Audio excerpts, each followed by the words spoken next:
Hello and a warm welcome to Inspire and Aspire. Please watch this video until the end for valuable insights. Once upon a time, a person went to Gautama Buddha seeking advice on how to control his emotions.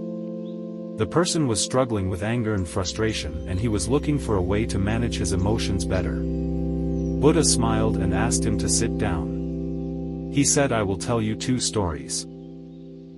Once upon a time, there was a king who ruled a prosperous country. One day he decided to visit the neighboring kingdom.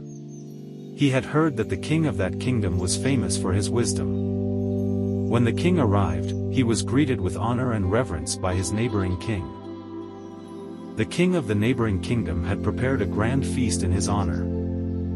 During the feast, the king noticed a fly in his soup. He was disgusted and ordered his servant to bring him another bowl of soup. The king of the neighboring kingdom saw this and said, "Your Majesty, please do not be angry.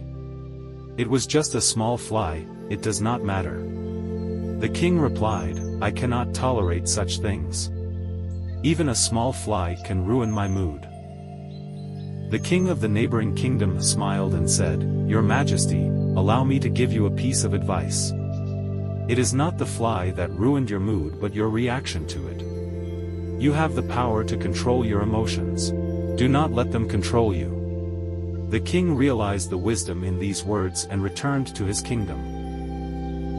From that day onwards, he started practicing the art of not reacting to situations that would previously trigger his emotions. He found that he was able to maintain his composure in challenging situations and was able to make better decisions. The power of not reacting is an important lesson for all of us. We often react to situations without thinking, and this can lead to negative consequences. Reacting to situations with anger and frustration can damage our relationships with others and hinder our ability to make clear-headed decisions. However, it is important to understand that not reacting does not mean that we should suppress our emotions. Emotions are a natural part of our human experience, and it is important to acknowledge them instead of reacting impulsively. We should take the time to process our emotions and thoughtfully spawn them.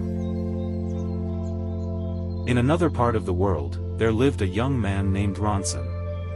Ronson was a very emotional person, and he often reacted impulsively to situations that upset him. He would get angry and say hurtful things, which would lead to arguments and hurt feelings. Ronson's impulsive reactions fueled conflicts and strained relationships with his best friend, Elvis, leaving him longing for change amidst the wreckage of his emotional turmoil. One day Ronson decided to take control of his emotions. He learned from his experience that his impulsive reactions caused more harm than good, and he wanted to change.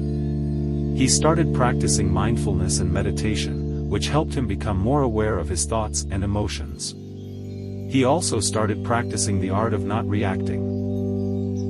Whenever he found himself in a situation that would normally trigger his emotions, he would take a step back and take a few deep breaths. He would then assess the situation calmly and respond thoughtfully. At first, it was difficult for Ronson to control his emotions. He would still get angry and frustrated, but he would take a step back and not react impulsively as he continued to practice. He found that it became easier to control his emotions. Ronson also noticed that his relationships with others improved. He was no longer getting into arguments and hurting people's feelings. Instead, he was able to communicate calmly and thoughtfully, which helped him build stronger relationships. One day Ronson's friend came to him for advice. His friend was going through a difficult time and was feeling very upset. Ronson listened to his friend's problems and offered words of comfort and support. His friend thanked him and said, "You always know just what to say. You never get angry or upset." Ronson smiled and replied, "It's not that I never feel angry or upset. It's just that I've learned to control my emotions and not let them control me. It's a powerful tool that has helped me improve my relationships and my overall well-being."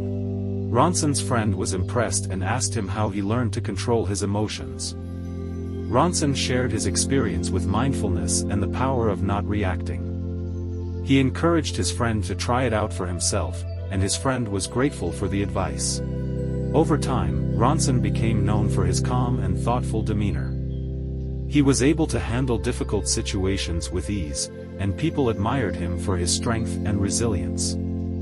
He continued to practice mindfulness and the art of not reacting, and he found that it brought him a sense of inner peace and happiness. The moral of the story of Ronson and King teaches us that we have the power to control our emotions. We may not be able to control what happens to us, but we can control how we react to it. By practicing mindfulness and the art of not reacting, we can learn to control our emotions and respond thoughtfully. It's a powerful tool that can help us improve our relationships, our well-being, and our overall quality of life. So let us take the time to practice and cultivate this powerful skill and let it transform our lives for the better. Anger will never disappear as long as thoughts of resentment are cherished in the mind.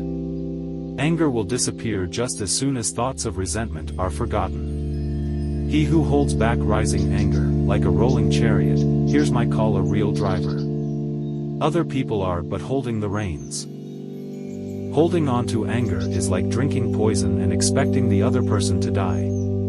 One who conquers himself is greater than another who conquers 1,000 times 1,000 on the battlefield. Do not be led by your reactions, be led by your actions. Peace comes from within. Do not seek it without controversy. The instant we feel anger, we have already ceased striving for the truth and have begun striving for ourselves. The mind is everything. What you think, you become. You will not be punished for your anger.